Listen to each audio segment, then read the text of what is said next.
So up until Bitcoin, people had to use gold or real estate as their commodity, or they have to use the U.S. Treasury bill. Those are all underperforming the S&P, and they're less volatile.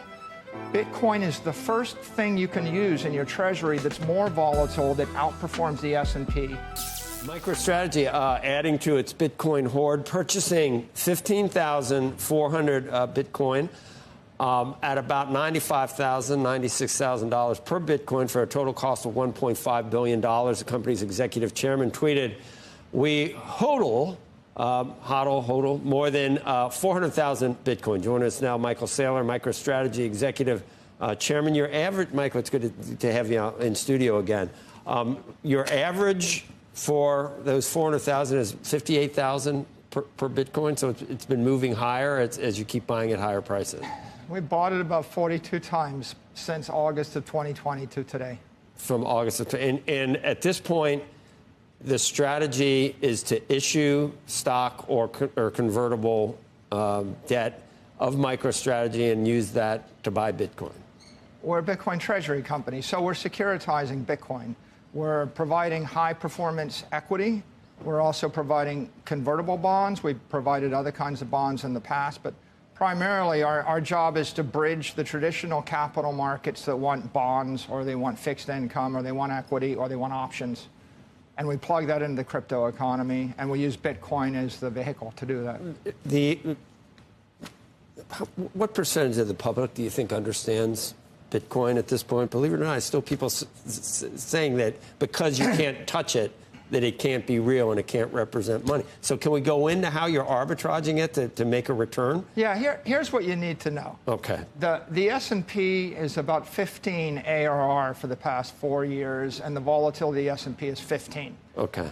If you want to own a commodity like silver or soybeans or gold, they have very, very low performance, less than 15%, 5%, 0%. You don't really want to hold soybeans for 100 years.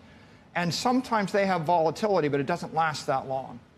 Bitcoin is 60 volatility, 60 ARR, and it is a legal commodity, but it is an economic scarcity. It is the only commodity invented in the history of the human race that's absolutely capped. And so that means you can expect it to keep going up. If I can give you a commodity that outperforms the S&P index, if I can give you a commodity that's more volatile than the S&P index, you can put 100% of your liquid assets in that commodity per SEC rules. I can't do it with a security, by the way.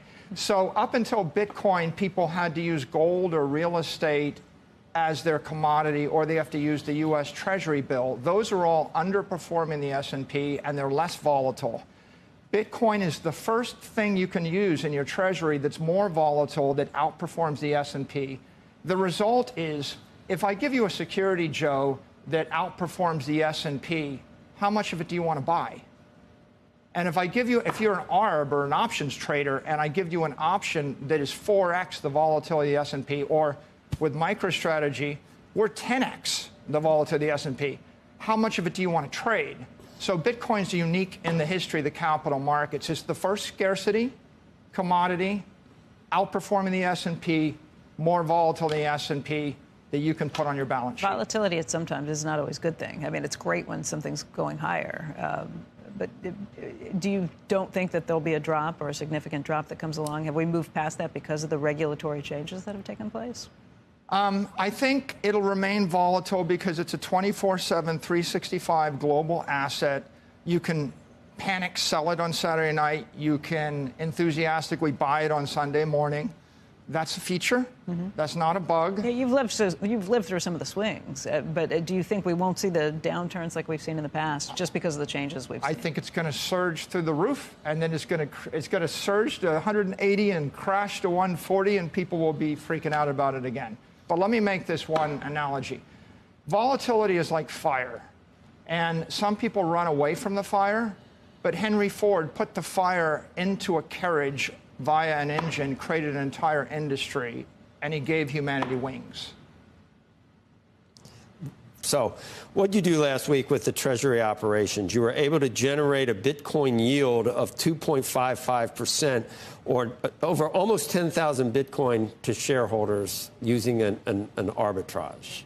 Can you explain? We sold $1.5 billion worth of stock, Okay. backed by $500 million worth of Bitcoin. Okay. We bought back $1.5 billion of Bitcoin. We captured nearly $1 billion gain in the arbitrage. That we can do with equity day by day. When we do it with debt, we issue $3 billion of debt that's backed by $600 million of Bitcoin that comes due in 5 years. We pay 0% interest. We buy $3 billion of Bitcoin. We capture the $2.4 billion in the arbitrage gain up front.